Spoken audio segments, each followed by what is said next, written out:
Snoop Dogg, Dr. Biko Baker, Ronnie Lott, and Joe Montana do not need intros. Snoop Dogg had the same epiphany on December 14th of 2012, and in his mind, his epiphany, he started the No Guns Allowed movement. Because it's affecting all of us, and it shouldn't be until it hits somebody in your family or someone so direct to you that you do something about it.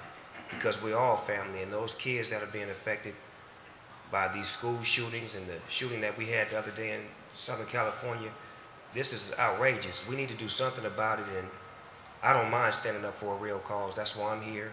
Since Columbine, there's been 31 school shootings that have happened, and nothing has changed in America. And it's really gotten to the point where my wife and I, we've talked about this a number of times, and how ridiculous all this seems to be all the time. And it continues to happen.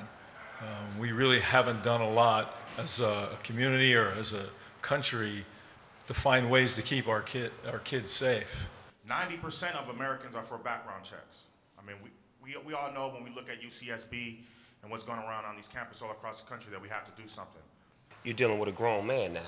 You know, back then I was a kid, and you know, I was young and I had no direction, so I was basically following my own lead as opposed to being a man who's grown and older and wiser and more mature.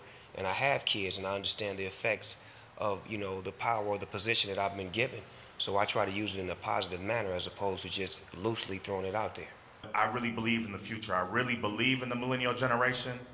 I believe that young people are, for the first time, putting guns down. We are the voices that the youth listen to. They respect us. So we are the ones who actually can put a half pause on the gun violence when we speak as one, as a whole rap community. And I feel like that the rappers rapping about gun violence is definitely depreciated, it's went down, but we don't have no effect on the laws.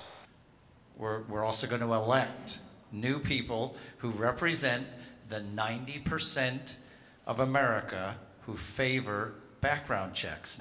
If you look at the past 20 years, it's not rappers who are, you know, dying in the streets. It's the community around rappers. And so at this point, we can divide entertainment and music from reality.